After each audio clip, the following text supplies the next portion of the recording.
הגעתי באילנו, טראמפ עם הרב, קוראים, זה שבא בתיקון, קרקובר, רב קרקובר, מה זה רב קרקובר? אז בדרך כלל הוא לומד חמישי איתי, יושן, והוא חוזר רב קרקובר בבוקר. הישיבה בת מצווה של נכדה הערב. אז טוב. באיזה מסכת לומדים?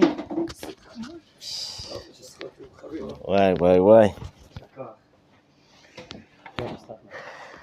Shalom, how's everybody doing?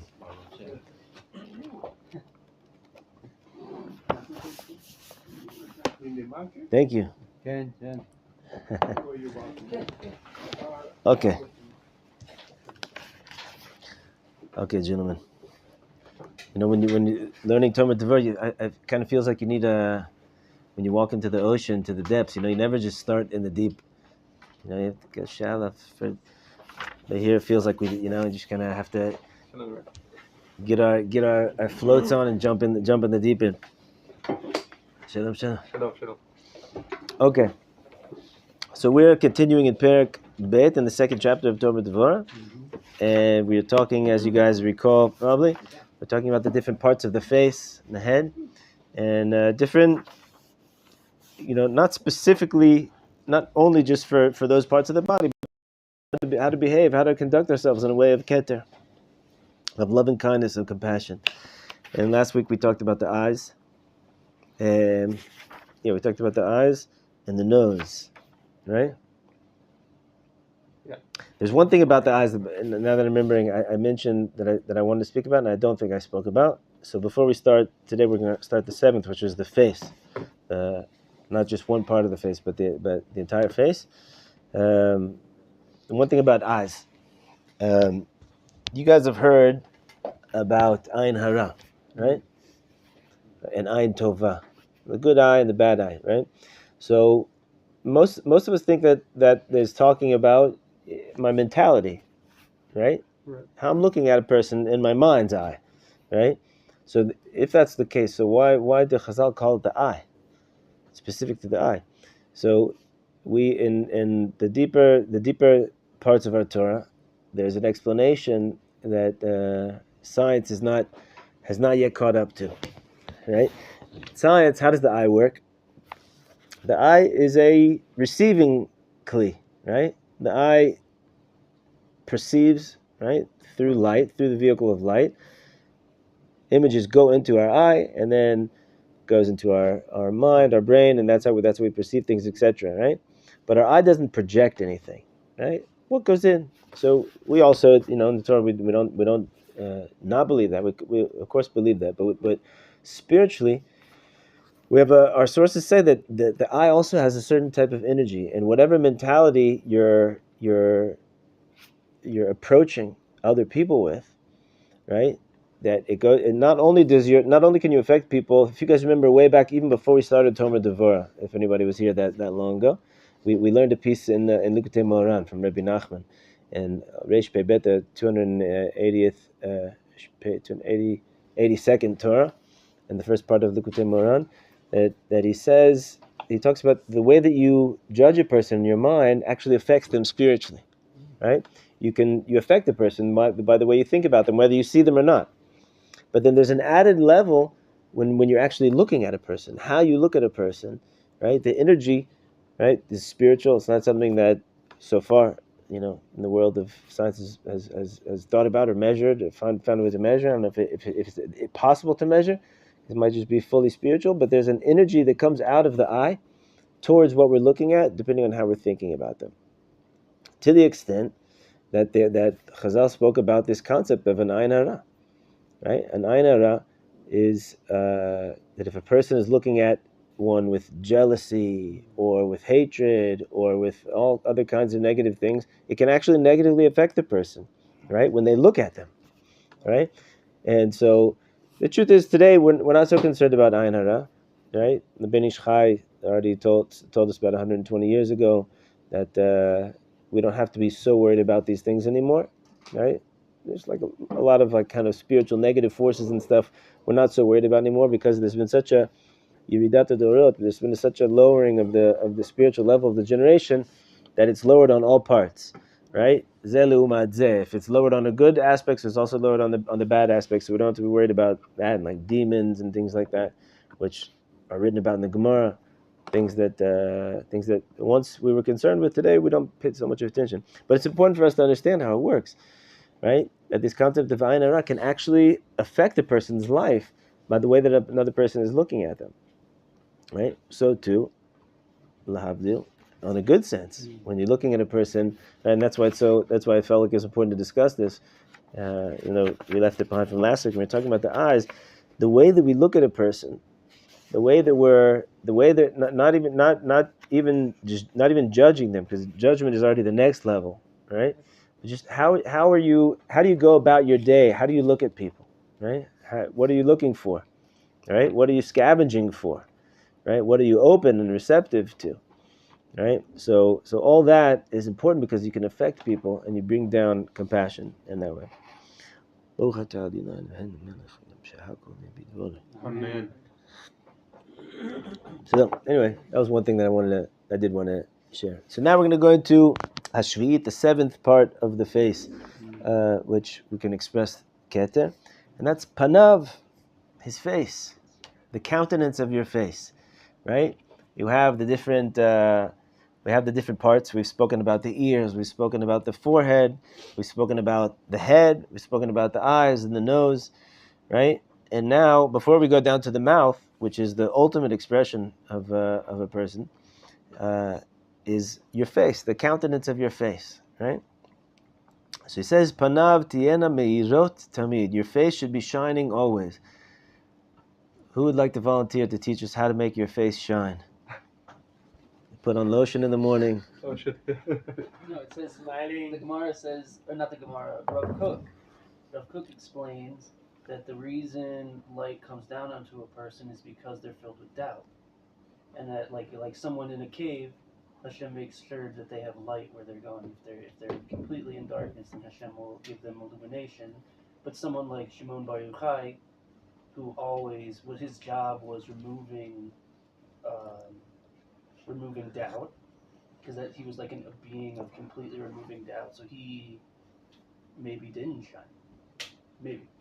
But Rav Cook says something like, if someone is immersed in doubt, they'll shine. Hashem gives them light.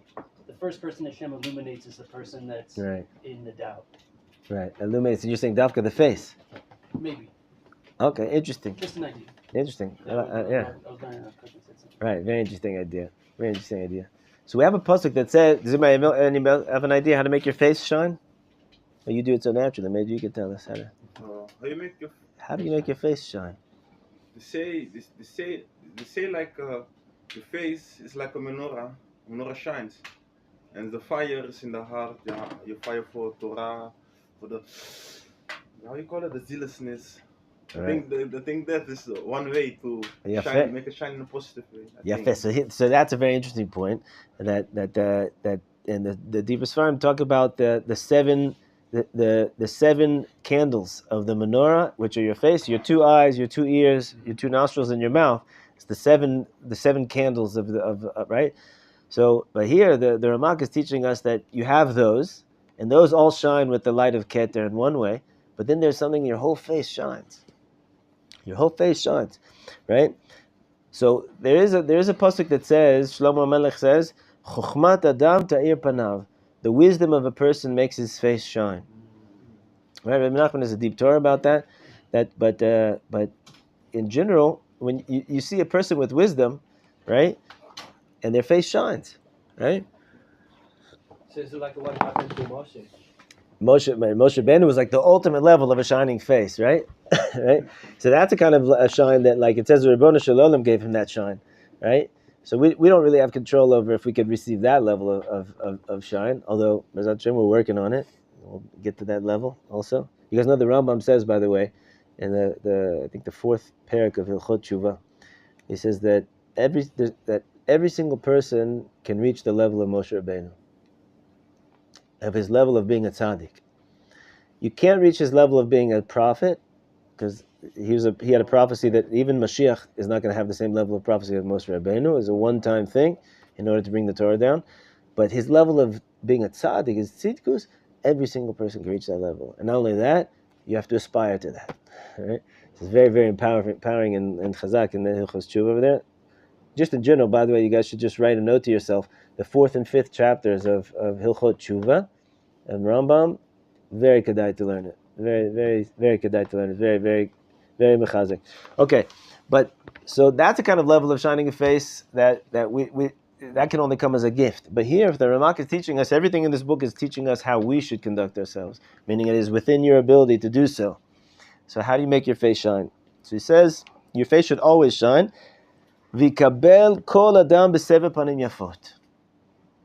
You should receive every single person with sever panim yafot. Does anybody know what that means? It says it in the Mishnah in Pirkei Avot. Sever panim yafot. What you 7 beautiful faces. What does seven mean? Sever is it's a good question. We don't really know what that means. Sever panim yafot. There's different mefarshim, but in general, the way that that's translated is as a pleasant countenance, right? A smile, right? Most of the mefarshim say a smile, right? So when you make your face shine before we even go into the sever panim yafos, just in a very simple sense. You didn't think that you could do anything with your face, right? Your face just does what it does, right? It's like if a person never lifted his arm before, and you tell them, lift your arm. What are you talking about, lift my arm? I said, yeah, you have a muscle here. All you got to do is like this, and then the arm goes up, right? It's a new thing for him. So too, the Ramak is saying, guess what? Gentlemen, your face can shine. Now do it. Go shine it out to the world, right? Meaning, use it proactively. Your face is a tool, right? And that's a very interesting concept. Your face is a tool for how you interact with this world, right? Not just in a passive way, right? You see things, you hear things, all the different kelim that you have within your face, but your face itself is a tool. Here are the ways that you use it. You mekabel adam kol adam b'sevi panim yafot. You receive every person with a pleasant countenance. Now the Mefarshim here say something very interesting. I believe this in the Tiferes Yisrael, one of the famous commentaries on Pirkei Avot. Most of the commentaries say that means sever panim yafot is like a general pleasant countenance, that they should be with a smile. Your face should be with a smile. So, but like you asked, the word sever is a very interesting word. Sever is connected to the word svara. You might know what a svara is? Not with a pay, but with a vet. It's To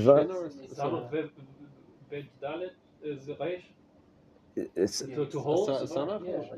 to hold. To hold like reason. Rabbi Meir Sava. Biduk. Sava is to have it to think something. Sover lisbor. To describe. Lasbir is to describe, right? A way of understanding, and then I can give you over my understanding. Right, so seven panim yafot. I believe it's Devorah Yisrael. Don't hold me to that though, because it might be somebody else. It says that the other person you should make a face in such a way that the other person is sover, believes that you're happy to see him. Hear that? Mm-hmm. Now there's something very deep there, but I want to take this question, then I'll tell you. There is some people or person that with the looking, he emanate goodness, right? Spontaneity. My idea is there's a basic concept of one person's legacy. Right. They can give or destroy, not destroy, but making bad things with the face. Right. But he can also come with the majority of the time with the most strong effect in the relations. Right.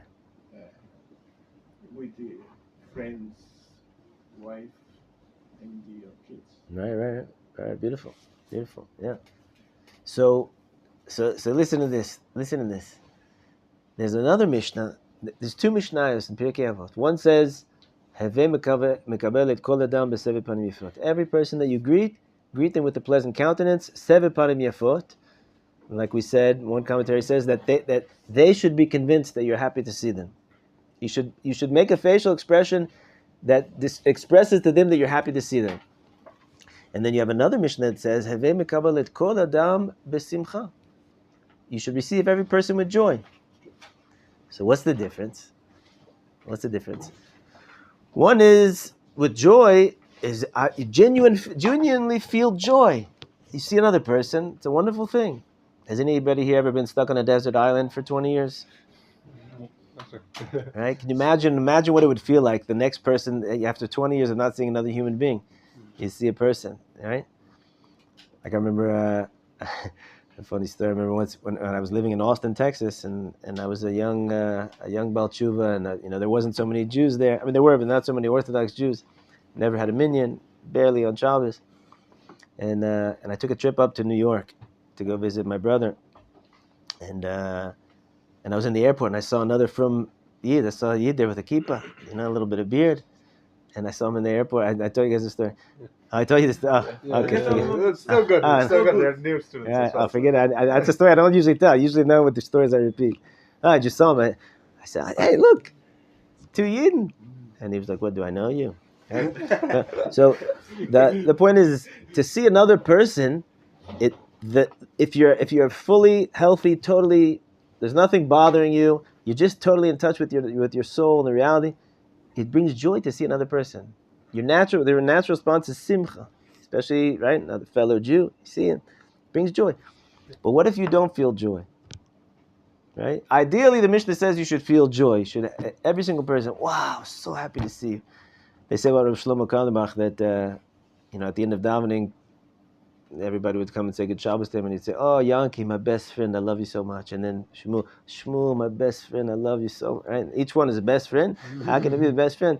So he really meant it, and you really felt it. You can have that level of real joy, but if you don't have that real level of joy, so you have to take the other Mishnah where you. I'm trying to at least show you a face that you're convinced that I have joy to see you, right?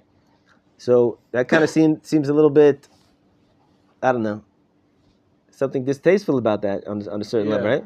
Seems a little. You're not being genuine, Exactly. right? So here's what Chazal are really teaching. This is really deep, gentlemen. Hold on to your chair. If you're really in touch with the reality of what's going on, there's a meeting between two souls right now. You should feel joy. This person is worthy of being greeted with joy. It's a beautiful soul. Every single person is like that, right? If you're not feeling joy, it's because something is bothering you. Like I said before, right? You're stuck. You're stuck in whatever it is, however important or unimportant it is. But you're stuck in something in your own life, right? What's the way out? Is to think about them, not to think about yourself. At this moment, to pull yourself manually out of thinking about and being involved in my own. I'm worried because I have to pay my bills. I'm worried because what's going on with my children. I'm worried because what's going on with the government, whatever, right? I'm worried. I need to be thinking about him. What is he thinking? It's about does he think that I'm happy to see him or not? I want to be giving to him. I want to be projecting kindness and love into this world, right? He's deserving of a person that's smiling at him right now, right? That pulls me out of my own kind of being stuck in myself. And what does that do? That brings me to ultimately when I'm in a place of giving. So that brings the greatest health into a person's life. That's the ultimate level that a person can achieve in his life is being a giver, right? After we learn this, we'll learn Rav Dessler. We spoke about Rav Dessler last week. We'll learn his Kuntres Chesed. He says that the most sublime level, godly level that a person can reach in his life is to be a giver. Because you attach yourself to God, who's the ultimate giver, and when you do that, it pulls you out of whatever shallowness or stuckness or negativity you were in yourself, right? Right. So that's how those two Mishnahs work together. But so Dafka the Ramak uses the Mishnah that says Sever Panim Yafos. You should be thinking about what they're thinking, right? Pay attention to how you affect people. There's some tzaddikim that said that your face is a Reshut Rabim. It's a public domain, right? On one hand, your face is called the panim. Panim, which means pnim, inside. It shows, right? If you look at a person's shoulder, you can't tell what's going on with them, right? But if you look at their face, you can tell what, in many times, you can tell how they're feeling right now, right? You don't say to the person, hey, Yankiv, why the long elbow? Why the long face? What's going on with you, right? Right? So, so it's a reshus harabim. This is a public sphere right here, and if a person walks around with a bitter, sour face or heavy face, some I think you said it's like a bor b'reshus harabim. It's like if a person digs a pit in the public domain and somebody can fall in there and get injured, and it's your responsibility because since you dug the bor. So this is when you go out, you have to, right? This is not disingenuous like what we felt before. Hey, put on a pretty face. The concept, the kind of like concept in the world, put on a pretty face, is so that people won't think negatively about you. But ours is totally different. Put on a pretty face because you want to bring goodness to people, right? You want to bring them joy. How about if a person he cannot express it well, or he doesn't express so well, like maybe he doesn't smile so good. He should practice on it or how? Beautiful question. I've never seen this in a Sefer, but this is Micha Hyman's opinion. You can take it or leave it, right? But I think yes, and that's exactly what he's teaching us here. Is that your face is a kli that you can affect the world. This is a tool that you can affect the world. And so if you, I had a chavrusa that was I think he was going through a rough time. I don't know, but he wasn't smiling at all. A few years ago, and he was a funny guy also. So he was like this, and I said, I want to ask you, are you upset at me? And he said, no. Why do you think that? I said, I don't know. You're just kind of not smiling. He said, this is my smile. He was just joking, but there's some people that they're not naturally smiley people. They didn't grow up in a family that they smile. Just like some people are more affectionate and are not. So, but it's something you should work on. It's something you should practice. You should work on, and you should be aware. This, by the way, also in as a therapist, we're trained to be aware of what facial expressions. Have you ever seen? There's some people that like when you're telling them a story, like it's an intense story, and their face is like this, like they're really and there's some people who just listen to it calmly, right? So what does it cause you to feel when you're telling something difficult and the person's having this they look like they're about to cry, right? So, to be aware of your face and to be conscious and to be proactive with your face, right? Shining into the world, right? Using that muscle that you've never used before, that you're not so trained in, so to speak, right? Sheken b'chvod elyon ne'emar, and this is what it says in the exalted kavod by Hashem. It says, be'or pnei melech chaim. There's a pasuk that says, "Be'or pnei melech chaim," that in the is in Mishlei. It's a very interesting pasuk. It says, "In the light of the face of the king." You could learn a king of life, right? We're talking about Hashem, or you could say, "In the light of the face of the king is life," right? Meaning, when the king shines his light from his face, so that itself gives light, right? When Hashem looks at us. When Hashem turns towards us, right? This is what we are asking for in Birkat Kohanim, right? Hashem, you should turn to us. You should shine your countenance upon us. Very interesting, right? What is that talking about? Because when Hashem looks at us and shines His countenance upon us, He's pouring life upon us, right?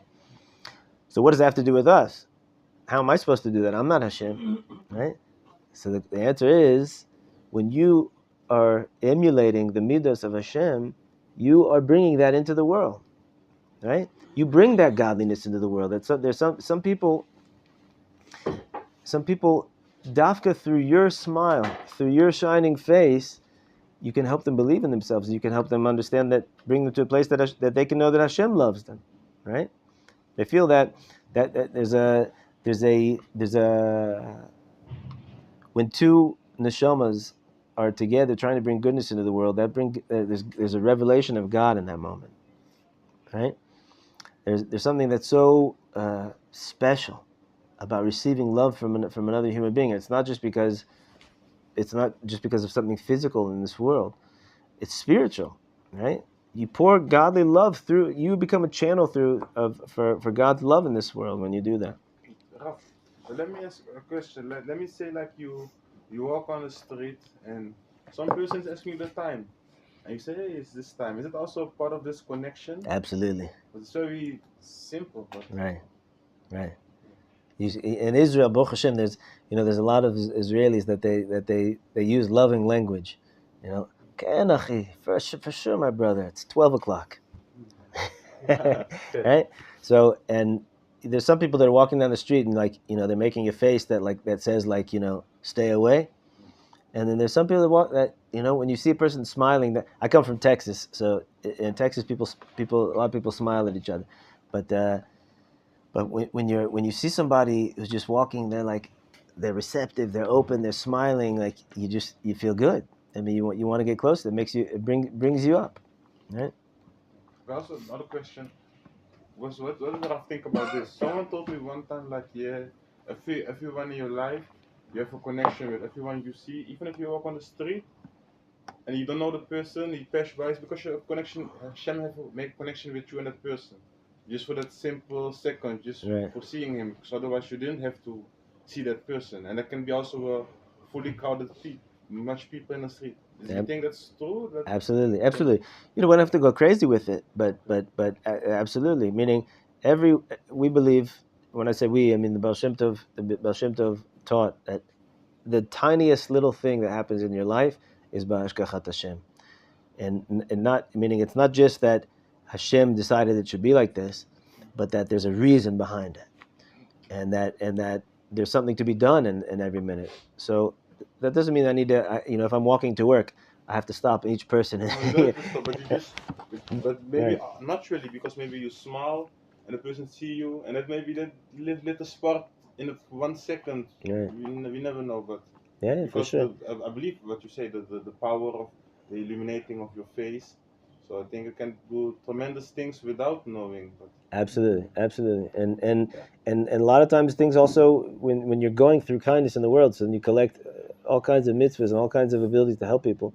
Just remembering a story now is just on Kanfei Nishanim. I was walking with my friend a couple of months ago, and at night, and we saw a woman a little bit older, not so old, and she was pushing an agala with groceries, and she had her face didn't look like so concerned, but she looked like something was, whatever, something was going on. Okay. And so we looked at her, and a million people on the street. We looked at her and we smiled. We said shalom, and then she was like, it gave her like a little flicker of hope, and we kept on walking. And she called us back. She said, "Could you please help me out? Yeah. I'm having trouble pushing this agala. My husband is sick." And she started telling us her whole story. We walked her home, and she was crying. She was for that kindness of, right. So sometimes even just when you're looking, right, I think maybe that's even more connected to what we were talking about, the eyes. When you're seeking where I can be helpful, how I can provide good for her, right. But also if they see that you're a person who's willing to wanting to give kindness, right, shining love into the world. Got a question over here? 2 weeks ago, I was coming to Yeshiva, and one man was driving contrary direction to me. He stopped the car, come out, say, "Good morning, my brother. Have a good day." And come back in the car. I am still looking. Who is he? Why? That's beautiful. I don't know him. That's beautiful. And this makes it, for me, Right. very touchy. All right. Yeah. Baruch Hashem. It Baruch comes Hashem. from other way of living, Yeah. So this is making me emotional. Yeah. So every time this good things happens, it puts you in good days, Right. even months. Yeah. Beautiful. A beautiful example of how such a small thing can have such a profound effect on a person, right? Oh, question. One Shabbat, some of my friends were talking about Yanuka, And after Shabbat, I searched online. I felt that he's a holy person, but I noticed one thing: he's always wearing a big hat and covering a large part of his face. What could be the reason, do you think? Right. For Right. sure, he's a tzaddik and his face is shining, but why he Right. wants to cover his face? Right. So a lot of Sephardi Chachamim, you know, you've seen a picture of the Baba Sali. How the Baba Yeah. Sali has the, Sure. you know, the Baba Sali. In Baba Sali, yes? He's got so the reason why the Baba Sali and the Abu Chatzers they would wear that, a lot of Moroccan Chachamim, was for Shmirat Einayim. They would protect their eyes to not see, you know, not to guard our eyes from not seeing that thing. So I heard, I don't know if it's true, but I heard that the Yanuka, that's why he wears his hat so low like that, which is untraditional to wear the hat so low. But that's what I heard, but I'm not sure. Isn't there a story where the Kohanim were killed for looking at the Shekhinah without fear? There's in the Gemara, yeah. Killed people. All right, yeah. And there's different kinds of tzaddikim. You know, there's tzaddikim that are, you know, that they go around hugging Yidden and smiling and kissing, and then there's some that are more, you know. So each tzaddik in their way. But back inside, says the Ramak, ve'en shum odem v'din nichnas sham klal. When we look in the world with a shining countenance and with thinking, concern about others and trying to shine goodness and kindness through our face, that there shouldn't be any, he says, odem, redness, but redness doesn't mean physical redness. Odem is din, is a judgment. Shouldn't be any judgment in our face. We shouldn't be looking to judge the world, just looking to give kindness in the world. Right? It's an amazing thing, guys. We're kind of like going over and over, but it would be an amazing thing for you guys to just do experiment. Like, you know, when next time you go out on the street, to prepare yourself, just like stop yourself for like 3 seconds before you walk out and say, okay, I'm not just going and like whatever I see, and whatever I think. I'm going with a focus. I'm shining the midah of keter, of love and kindness into the world right now. That's what I'm doing. It's a totally different experience. You walk through life with a purpose. Right, you've got a function, you've got a role to play here. You're not just a passive, right, bystander. Kach or panav lo yishuneh. Just like when Hashem's countenance of keter has no din, no judgment, so too the light of the face doesn't change. Meaning it's a consistent shining. And anybody that looks in the face of such a person, face of Hashem's keter, so to speak, the countenance, so he only finds joy and sever panim. Now here you see the connection of the two Mishnayos that we said before. There's the sever panim, right, the pleasant, and also the simcha, and also the joy, right? Because when you're doing it, when you're thinking about others, then it really brings you to joy. And nothing, no reason in the world should distract him from this at all, right?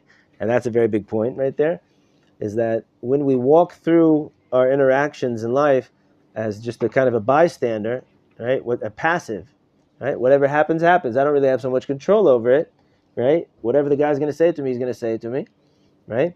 So then things can distract me all the time from anything that I'm trying to be conscious and bring into the world, right? But if I set myself, I align myself, this is what I'm trying to do in the world. There's a guy where I get new tires.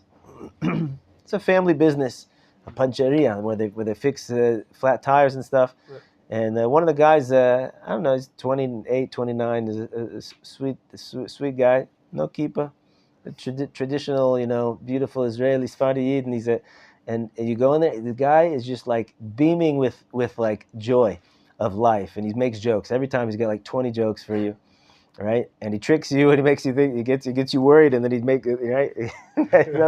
He has a whole shtick that he does over there, and he says he ends it off by saying, by the way, whose car is this that you're driving? And he says, mine. He says, no, ta'ut, mistake. It's Hashem's car, right? His whole day, you know, he's got greasy black hands from touching tires, you know. Most time, people who are working physical jobs, a lot of times they're not always in the best of moods. They're tired, they're hungry, they're overworked and underpaid, right? And he's a whole day It's my job to bring joy to people that are coming with flat tires, right? They're already a little bit, they're running an hour late to work or whatever. That's what he does. It's a focus. It's an intention, right? And when you do that, nothing can distract you. If a guy comes in and he's in a bad mood, who do you think is going to win? The bad mood or the guy that's fixing the tire? He wins every time. He wins every time, right? So, so nothing should change for this.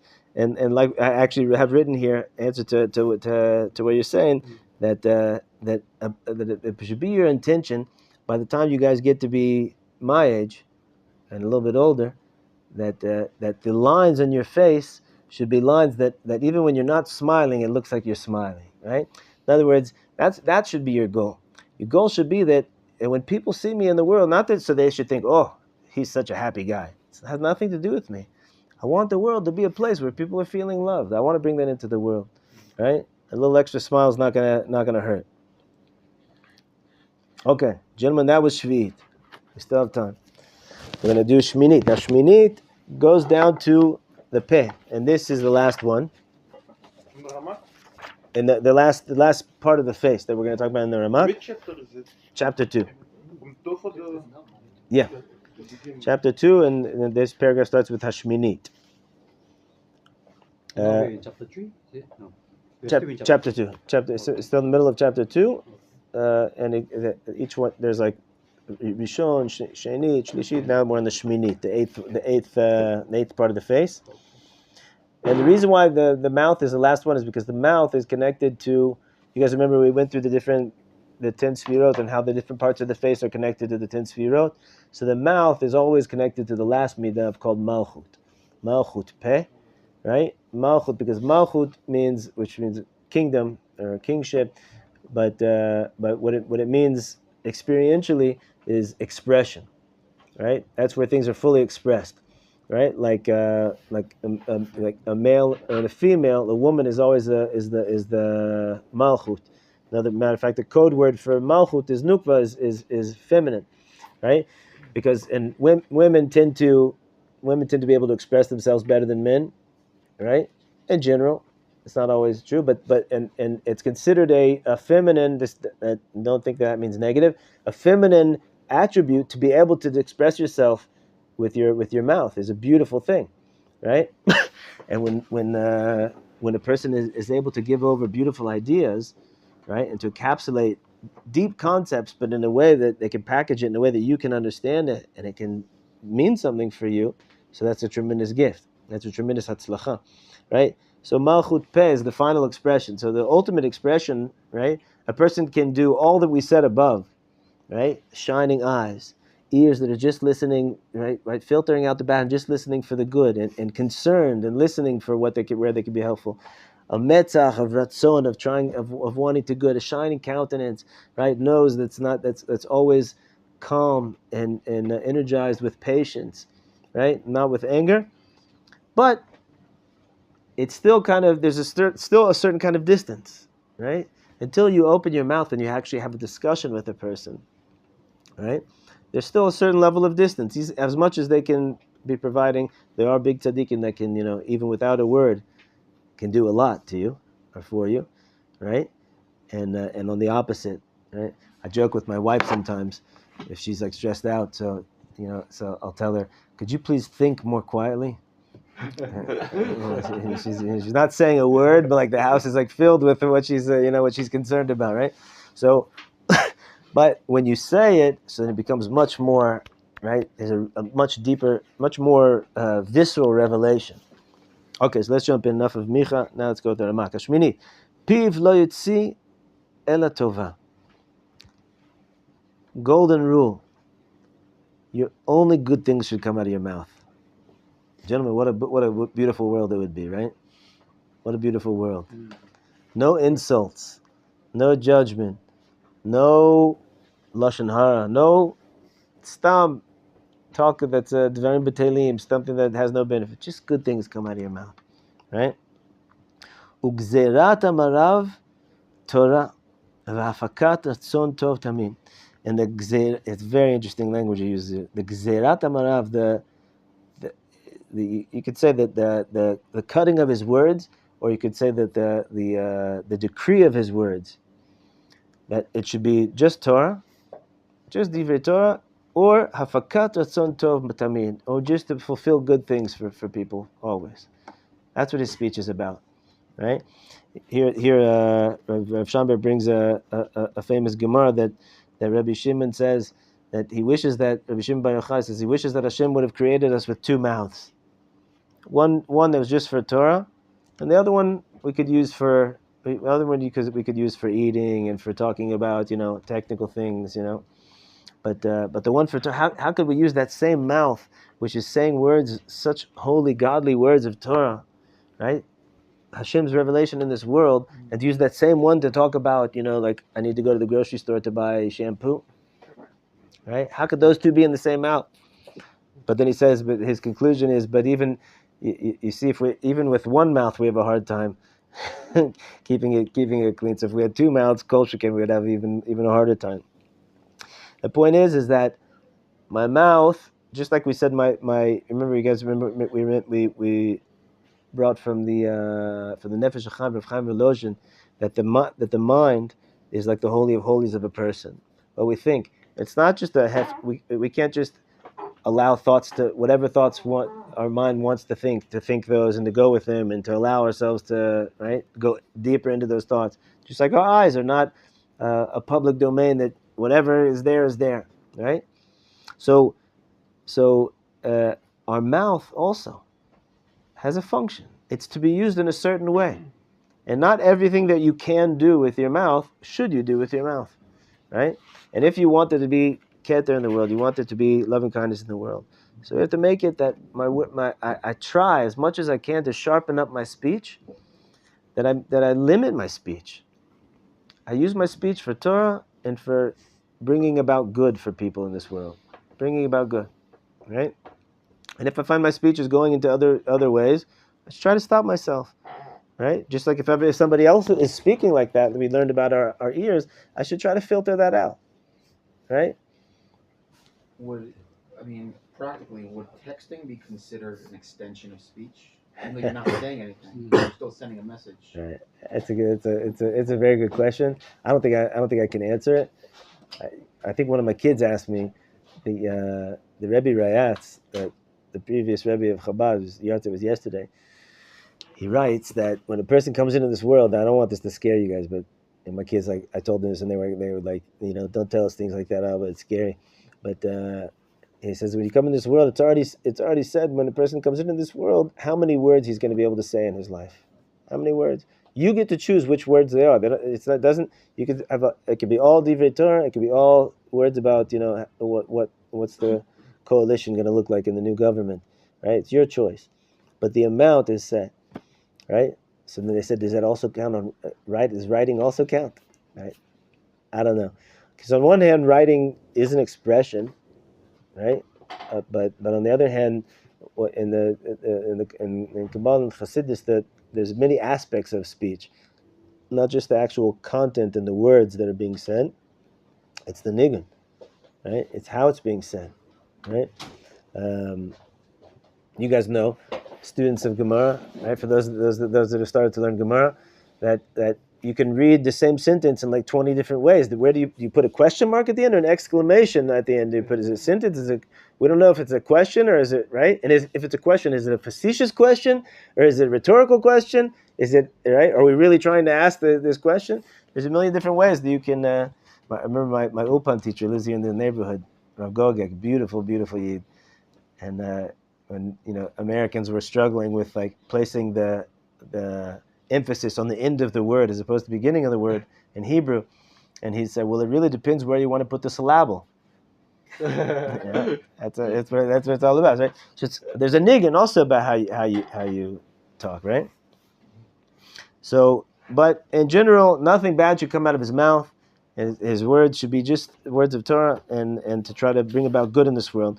V'lo yotzi mipiv davar meguneh, and nothing inappropriate should come out of his mouth, right? You guys know the Gemara says that the Torah says, et be'ema ateora, the pure animal, v'et be'ema she'enena teora, and the animal that's not pure. But it doesn't say tmeah, that's impure, which would be one word. It says enena teora, which is not pure. So we have a rule that the Torah never wastes even a letter. Is that Parshat Noach? No. It also talks there, but I don't think that's where it says it. I think it says it in a different part. It says it a few times, but I don't believe it says it. But I might be wrong about that. But the point is that the Gemara says, why did it waste an extra word? It could have just said Tamean. That was one word, and instead it chose two words, which the Torah doesn't do that. So it's coming to teach you that it's better to say that's not pure than to say it's impure, because that's negative. Right? If you have a choice to say something in a more positive way, right? So say it in a more positive way, right? Person asks you, is that person a Talmid Chacham? And they're not a Talmid Chacham. So what do you answer? No, they're not a Talmid Chacham. You say, Baruch Hashem, they learn a lot. If the person can understand whatever he wants to say, right? Whatever he wants to understand. My job is not to say everything and anything that I think or anything that anybody wants to know, right? And a lot of times people ask you and they kind of pin you down. They want you to say something, right? That's clear to them, but it's also in a negative form.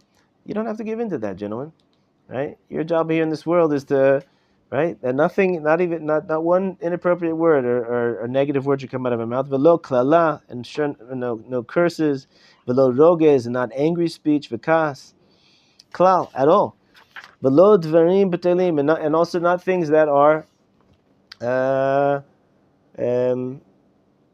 meaningless. That they don't have a purpose. Just talking about, who won the World Cup in 1996, and like, what color shirt was he wearing? All different kinds of things that they're not really doing anything for the function of this world. Your mouth should be similar and emulating that exalted mouth of Hashem, she'eno nistam kla, which is never closed. Hashem's mouth, so to speak, in Keter is never closed. What does it mean? Malchut is always pouring forth goodness through that, whatever that means on the spiritual level. Which is never silent from bringing good into saying good things. I'll tell you something very, very amazing. He says, we'll just finish this paragraph. And therefore, you always have to speak just good about everybody. And that to bring out of his mouth only good and only blessing always. Just want to read a note here.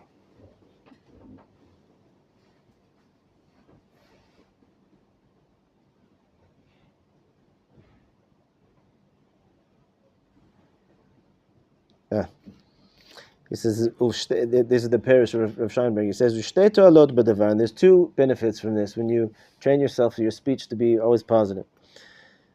Aleph, the first one is Shebekach mishtaveh tzurato, the midat keter. So by that you're emulating the midah of keter, which is always positive, right? So that aligns you with keter, and you become a channel. And the second one is Shal yedei kach umashpia b'foal la'amot tova b'lacha. The second one is you actually bring good to people, right? When a person hears a good word, right? We said that if a person gives tzedakah, he's blessed with 6 blessings from the Gemara, right? And if he gives a person a good word, so he's blessed with 11 blessings, right? You can change a person's life with a good word, right? You guys have heard of in Parshat Mitzorah, right? It tells you Mitzorah, if a person, certain things that he did, so he gets the negat sarat, he gets leprosy, but it's not just physical. It's not like a physical illness; it's a spiritual illness, right? And then so what is the process? You guys know the process, right? If he gets it, he goes to the Kohen. The Kohen looks at it. He says, "Yeah, that's kenega nirali." He said, the Kohen says that it's a nega. He get it either in his house or in his clothes or on his body, right? Sfarim said that there's a process of how it goes. The Midrash says first it goes on his house and then on his clothes because it's closer. If he still doesn't get the point that he needs to do tshuva, then it comes on his actual body. Once it comes on his body, so he has to go outside of the camp. He can't be in the city anymore. He can't be in the encampment. And he has to wait out there for a week. And after that week, he comes back to the Kohen. And the Kohen looks at it again. If it stayed the same or it got or it shrunk, so now he can begin the process of purifying himself, right? And there's a certain process with korbanot and everything. And if it actually spread, it got bigger. So now he's called a muchlat. Right? The first week that he was there, when the Kohen wasn't sure, he was called musgar. He's like enclosed, like in quarantine, right? Isolation. But he's not yet. It's not yet determined that he's actually tameh. He's observed. Right, he's being observed for a week. Right. So and afterwards he has to. But after, if it goes away, so he has a certain process of tahara. He has to go to the mikvah.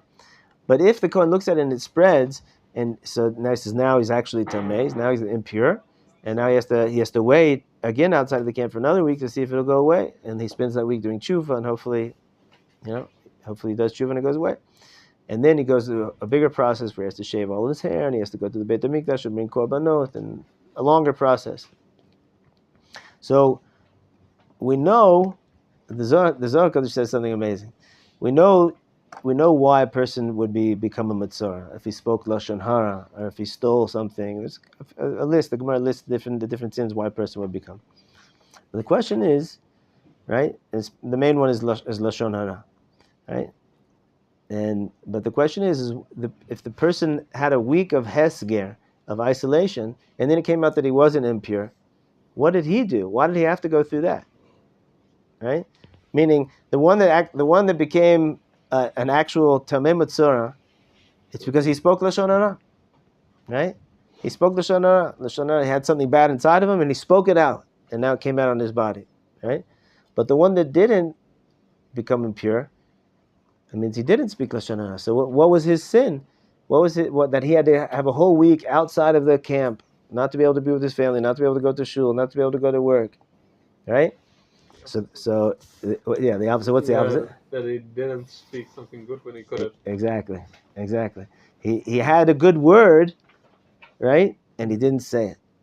Meaning, HaKadosh Baruch Hu gives you a good word. There's an opportunity where a person is talking to you about something. You can say a word of praise to him. You can say a word of love to him. You can say a word of compliment to him, right?